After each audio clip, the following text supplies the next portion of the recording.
Well, what happened is the Warriors are champions for a reason, and I think they showed incredible resolve. The biggest thing is that Kevin Durant, Skip, even though he only played about 11 or 12 minutes, I think what he did was he opened the court up, and he allowed Steph and Klay to find a rhythm early.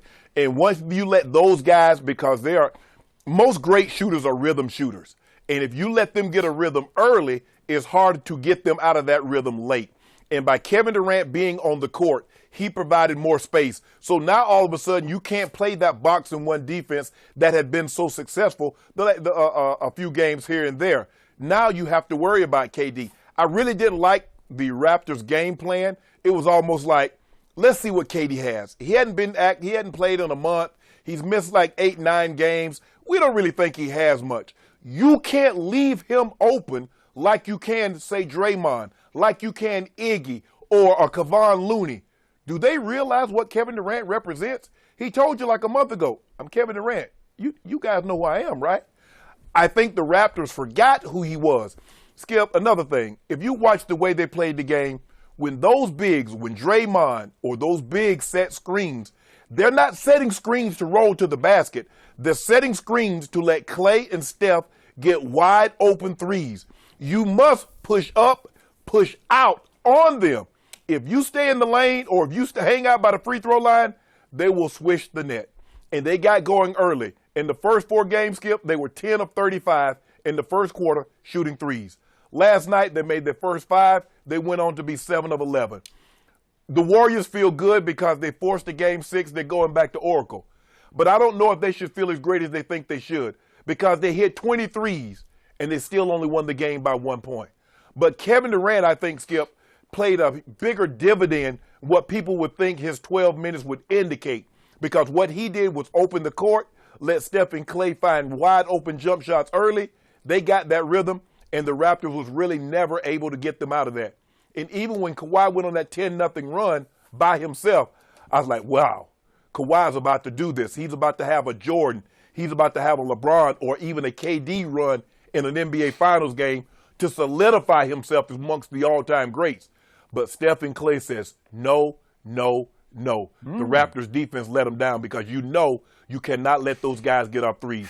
2s you can live with, but you can't let them get 3 threes, and they hit them all, and they won the game. So I'm going to piggyback on everything you just said, and I'm going to go right to the bottom line of how I saw what happened last night.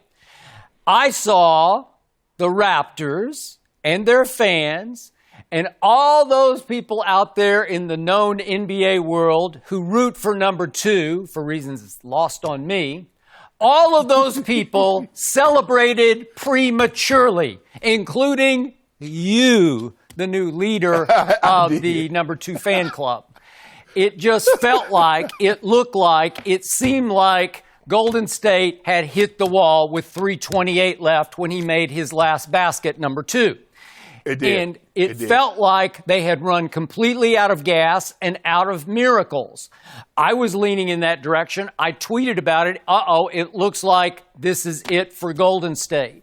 And what happened right on schedule, number 2 went as quiet as he gets to be off the court. And all of a sudden, down the stretch, number 2 takes 2 more shots. He took a fadeaway, fall-away jump shot and missed that. That could have put him up 8. And then he takes a 3-point shot with 1:10 left that could have given them the lead, and he missed that. So down the stretch from 3:28 to the buzzer, number 2 takes 2 shots more and misses both those shots. And all of a sudden, Toronto and Raptor Nation and Shannon Sharpe got Steph'd and got Clayed and got shocked out of their gourd because here they came, right, and it went Klay and then Steph and then Klay. And I told you yesterday this would be the Klay Thompson game, and I think it was because he hit the shot of shots. Yes. He hit the game winner. He hit 7 big threes. And to Steph's credit, remember, I got it. I'm with you on this. Kevin Durant set a Willis Reed Memorial tone in this basketball game. For those who don't remember, it's back in the 1970 finals. It's just legend in New York City that Willis Reed hobbled out on what was a torn quad. I don't know if it was ruptured. I think it was just torn. And he had missed Game 6. This was Game 7 at Madison Square Garden. And he hobbled out and made his first 2 shots and hung on for about 20-odd minutes. But that set the tone for them to win the championship over the Lakers that year. In this case, Kevin did set an early tone. But remember, in the second half, Steph Curry just lost it. He went stone cold.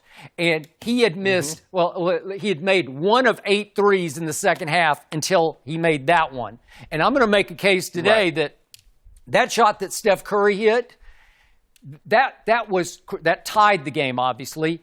I think that was the biggest three he's ever hit in his career. And we were hard on him yesterday, and he deserved the criticism we gave him yesterday. But he showed up huge in the first half, and then he showed up huge when he made that 3 at the end, right? Because you're absolutely right, Skip. And it could have been really, really deflating because they knew when Kevin Durant went down, they knew it was serious. And you could see the momentum start to shift a little bit. But Klay and Steph, mainly Steph, says, nah, bro, we're not losing this one tonight. And he kept them ahead. Because you think of an injury of that significance, now they haven't, but they know what it was. They saw Kevin Durant, he grabbed his Achilles, he motioned like, come get me. But Steph he was unbelievable, Skip, in the first half. He really was. Okay, but he wasn't unbelievable in the second half, and they were teetering and teetering. No, he wasn't that great. But the guy who was the rock last night, that's why I'm going to remember this as the Klay Thompson game. Klay Thompson scored 6 points in the first quarter and 6 points in the second quarter and 8 points in the third quarter and 6 big points in the fourth quarter. So he's rock for them. He kept on making shots. He was the difference maker to me. And again, they got a huge game from DeMarcus Cousins that I did not see coming. But obviously they lost Kevon Looney again. He's going to try to suck it up and get some more rehab and play in Game 6. But they lost him for the remainder of the game last night. So DeMarcus just had to play big, and he did. He made 6 of 8 shots. That's 14 points and 6 rebounds, so that was critical. But the big – go ahead. Skip, if you don't mind me interrupting, Skip, they played Boogie Cousins out of necessity. They went to Looney. They went to Bogut first. He was the third option. It was only when Looney could not return that they put Boogie Cousins in the game. He saved their bacon when they were ready to just shelve him. He was going to get mothballed until next year, and all of a sudden they had no choice, and he played big. And maybe he played big because he didn't start. Maybe there are no expectations. Maybe he's better if you just throw him in cold, and it's like, oh, I guess I got to play now, and he played. But the incredible thing to me is that Golden State survived another basketball game by playing, by their standards, by their championship standards, a poor fundamental basketball game. They had 15 more turnovers. Every time I looked up, they were doing something incredibly stupid. What are you doing? And they had blunder after defensive assignment blunder, where they gave them easy baskets, layups, dunks. What are you doing? And Skip, forget the previous 13 turnovers. What about the last 2 when Steph throws it back court, when Draymond steps back in the back court? It's just terrible. You would have thought you like Steph. After all you've been through in a Game 7 when you whipped it behind your back, out of bounds, here you are in a Game 5 and you do this? Every pass he throws is very careless and hot doggy, and there are a lot of little, he just tosses them up in the air. Razzle-dazzle to it. Little razzle-dazzle, a little too cool for school. And it drives me a little crazy. Again, he came up big with that 3, biggest 3 he's ever made. But to your point, with 37.5 seconds left, they're up 3 when Steph throws it a little behind Draymond and puts it, because Steph got a quick double team. And Draymond was in trouble, but then he shuffles his feet and just carelessly steps back across the half-court line. And all of a sudden, you give Toronto the ball back. I was like, what are you doing? That's a play that loses that closeout game on the road, usually. Yes. And then what happens? Our man, DeMarcus Cousins, for all the good things that he did, he moves on a screen. That's with 15.7 seconds left. They're up 1 point, and they're trying to get Steph open for another 3. And let's just say, hypothetically, if he gets off the pick cleanly and it's not moving, and he makes a three, the game's over because they're going to be up 4 It's points. over. Instead, Right. nope, moving pick, offensive foul, and it's going the other way with 15.7 seconds left. And it's way too much time to give Toronto at home a shot to win the game down 1. So you have two massive blunders in the last 37 seconds left that gave Toronto new life and new life. And now let's talk briefly about the final play of the game. This is just me. After all the buildup for number 2, he is Jordan-esque. You just talked about, you thought he was going to have the Jordan conclusion.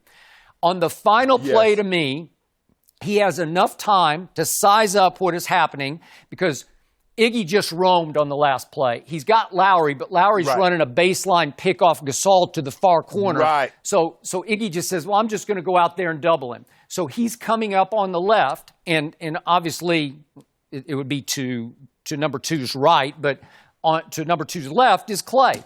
Well, to me, if you're Jordan-esque, you see this coming, you realize there's no clear-cut pass to make. Nobody's just wide open like we've seen LeBron where you say, well, what's his name? Kyle Korver was wide open in the corner, or George Hill was wide open for a potential layup.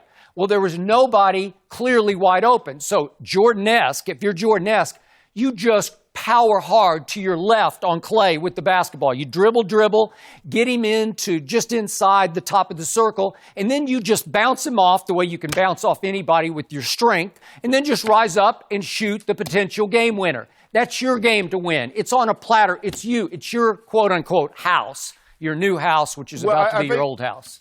Thank you for watching. You can subscribe here to get the latest from the show, and be sure to check out more of the best clips from Undisputed, or go watch a few other segments from our other shows on FS1.